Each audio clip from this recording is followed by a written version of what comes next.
नमस्कार दोस्तों। आज हम देखेंगे यहाँ पर बीएससी पर्सन के केमिस्ट्री सब्जेक्ट से। और आज का जो टॉपिक है वो है कार्बनियन का स्थायित्व, स्टेबिलिटी ऑफ कार्बनियंस। तो यहाँ पर कार्बनियन क्या है, तो कार्बनियन के बारे में हमने इससे पहले लेक्चर में देखा कि कार्बनियन होते हैं उन पे कार्बन परमाणु के ऊपर एक नेगेटिव चार्ज चढ़ा होता है और जो उस कंपाउंड में जो सेंट्रल में कार्बन होता है उसके ऊपर एक एकाकी इलेक्ट्रॉन युग्म भी होता है। और जब ये जो आपके कार्बनियंस होते हैं वो जब किसी प्रोटॉन से क्रिया करते हैं तो ये कॉन्जुगेटेड एसिड बनाते हैं और कॉन्जुगेटेड एसिड के आधार पर ही इनकी स्टेबिलिटी हम जांचते हैं। तो यहाँ पर जो कार्बनियन का स्थायित्व है उसी की बेस पर जांचेंगे। तो यहाँ पर है कार्बनियन अस्थायी और अत्यंत क्रियाशील अक्रिया मध्यवर्ती होते हैं। कोई भी जब अक्रिया होगी तो उसका इंटरमीडिएट बनेगा, वो इसी के माध्यम से बनेगा।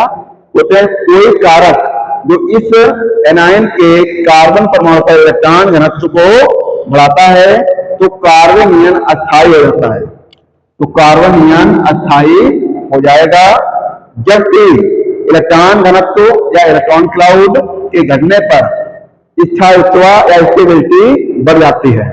जब किसी एटम या ग्रुप का क्या कार्बो इलेक्ट्रॉन घनत्व घटने लगता है तो उसकी स्टेबिलिटी बढ़ जाती है। अतः इलेक्ट्रॉन प्रतिकर्षी समूह इलेक्ट्रॉन दोनों ग्रुप कार्बनियन को अस्थायी कर देते हैं जबकि इलेक्ट्रॉन आकर्षी समूह कार्बनियन के स्थायित्व को बढ़ा देते हैं। ये स्टेबिलिटी ऑफ कार्बनियन की एक डेफिनेशन टाइप की है जिसमें ये बताया गया है कि जो हमारा इलेक्ट्रॉन घनत्व किसी भी एटम या ग्रुप का ऊपर जो इलेक्ट्रॉन क्लाउड होता है वो अगर घटेगा तो यहाँ पर स्टेबिलिटी बढ़ जाती है। और इसमें क्या है, इलेक्ट्रॉन प्रतिकर्षी समूह इसको जो हम क्या बोलते हैं, इलेक्ट्रॉन डोनर ग्रुप। जो भी इलेक्ट्रॉन डोनेट करेंगे उसको हम बोलते हैं इलेक्ट्रॉन प्रतिकर्षी समूह। तो कार्बनियन को अस्थायी कौन करते हैं, यही वाले जो डोनर होते हैं, जबकि इलेक्ट्रॉन आकर्षी जो इलेक्ट्रॉनों को अपनी ओर आकर्षित करेंगे वो क्या करते हैं, कार्बनियन की स्टेबिलिटी को बढ़ा देते हैं। अब इसको हम देखते हैं, ये सीरीज भी है जिसमें यहाँ लिखा है CH3 negative greater than R single CH2 negative greater than R single CH negative single R और greater than R single C और C से 3 क्या हैं एल्किल ग्रुप। तो यहाँ पर हम देखते हैं कि मेथिल कार्बनियन, ये क्या है आपका मेथिल कार्बनियन है क्योंकि हमने बोला कि कार्बन सेंट्रल कार्बन पर नेगेटिव चार्ज और एक नॉन पेयर या कह दें एकाकी इलेक्ट्रॉन युग्म होने चाहिए। तो ये हो गया आपका मिथाइल कार्बनियन,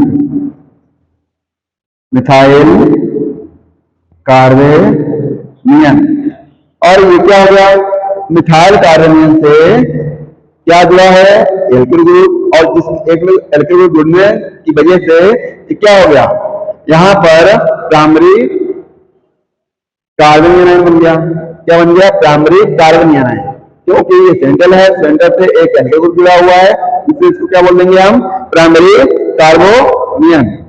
यहाँ पर प्राइमरी कार्बोनियन ये हो गया। अब यहाँ पर जो हमारा सेंट्रल कार्बन है उससे 2 एल्किल ग्रुप जुड़ गए तो ये सेकेंडरी कार्बनियन हो गया, सेकेंडरी कार्बनियन हो गया। और ये जो सेंट्रल कार्बन है कार्बनियन उससे 3 एल्किल ग्रुप जुड़ गए तो ये टर्सरी कार्बनियन हो गया, टर्सरी कार्बनियन हो गया। अब यहाँ पर हमने देखा कि ये जो मेथिल ग्रुप है, मेथिल कार्बनियन है, वो क्या है, सबसे अधिक स्टेबल है। क्यों है, क्योंकि हमने देखा कि इलेक्ट्रॉन घनत्व के घटने पर स्थायित्व बढ़ जाती है।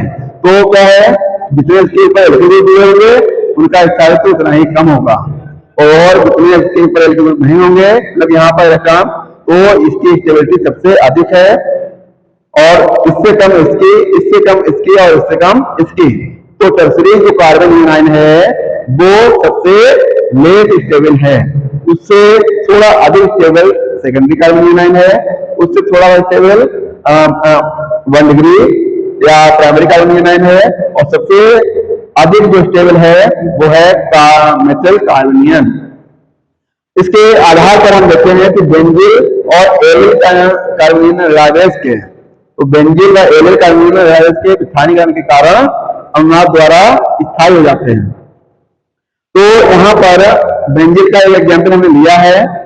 तो बेंजील ये आपका बेंजील कार्बोनियन आयन है, इसमें ये जो सेंट्रल कार्बन है इसे फेनल ग्रुप जुड़ा हुआ है और उससे सेफ्टी जुड़ा हुआ है। ये सेंट्रल कार्बन पर एक ये लोन पेयर और नेगेटिव आयन है, इसकी वजह से ये बेंजील कार्बोनियन कहलाता है। तो यहाँ पर जो बेंजील कार्बोनियन आयन है इसके जो लोन पेयर है यहाँ से आकर ये कार्बन बेंजीन कार्बन और इस कार्बन के बीच में अटैक करता है यहाँ पर, तो इससे ये डबल बॉन्ड हो जाएगा। ये डबल बॉन्ड हो जाता है तो इस कार्बन की बैलेंस डिसबैलेंस होती है, जिससे कि ये जो बॉन्ड है वो यहाँ से उठकर इस कार्बन पर लोन पेयर के रूप में आ जाता है, जैसे कि यहाँ पर आया। अब जब डबल बॉन्ड हो गया तो यहाँ के जो डबल बॉन्ड है वो लोन पेयर के रूप में यहाँ पर इस कार्बन पा गया। अगली बार क्या हुआ कि जब रेजोनेंस हुआ तो यहाँ से ये लोन पेयर आकर इसने इस सिंगल बॉन्ड पर अटैक किया, तो कार्बन पर सिंगल बॉन्ड था वहां पर जिसने अटैक किया, जब अटैक किया तो ये जो लोन पेयर है यहाँ पर इसने डबल बॉन्ड बना लिया। जैसे डबल बॉन्ड बनाया तो ये जो कार्बन है इसकी बैलेंस डिसबैलेंस होती है। इसके कारण क्या है कि ये जो बॉन्ड है वो यहाँ से उठकर इस कार्बन पर आ जाता है और इलेक्ट्रॉन यहाँ से इस ये स्ट्रक्चर बनता है।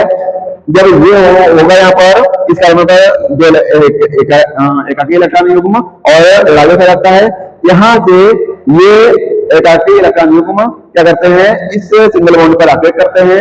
जब अटैक करते हैं तो उसी का इस कार्बन बैलेंस डिसबैलेंस होती है। इसके कारण क्या होता है कि ये जो डबल बॉन्ड है इस कार्बन पर अटैक करके यहाँ पर लोन पेयर इस रूप में आ जाता है।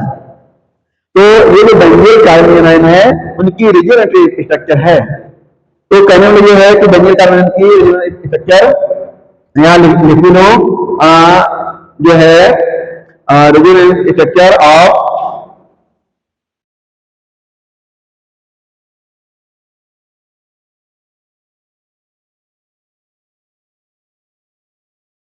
बेंजील कार्बोनियन, बेंजील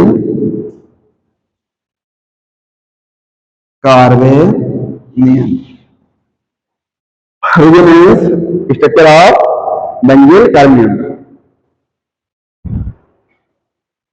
तो करें ये है स्ट्रक्चर ऑफ बेंजील कार्बोनियन यहाँ पर ये बना।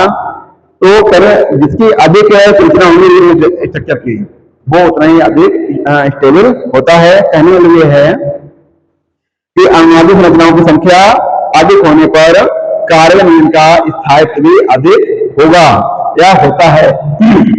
अब ये यहाँ पर बेंजील कार्बोनियन था, अब इसके यहाँ से फर्स्ट सेकेंड थर्ड फोर्थ संरचना बनी। अगर कोई दूसरा भी यहाँ पर कंपाउंड लें जिसकी रिजोनेटिव स्ट्रक्चर मतलब 4 से अधिक 4 बने 5 बने 6 बने तो उनकी स्टेबिलिटी सबसे ज्यादा होती है। तो आज के लिए हम इतना ही समय यहाँ पर स्टॉप करेंगे कि जो हमारा कार्बोनिल स्थायित्व है वो क्या करता है, वो एल्किल समूह जितने अधिक जुड़े होंगे उसकी स्टेबिलिटी सबसे कम होती है, और जिस कंपाउंड के रिजोनेटिव स्ट्रक्चर या अनुनादिक संरचनाएं सर्वाधिक होंगी वो सबसे अधिक स्टेबल होता है, उसकी स्टेबिलिटी सबसे अधिक होती है। तो आज के लिए इतना ही, थैंक यू।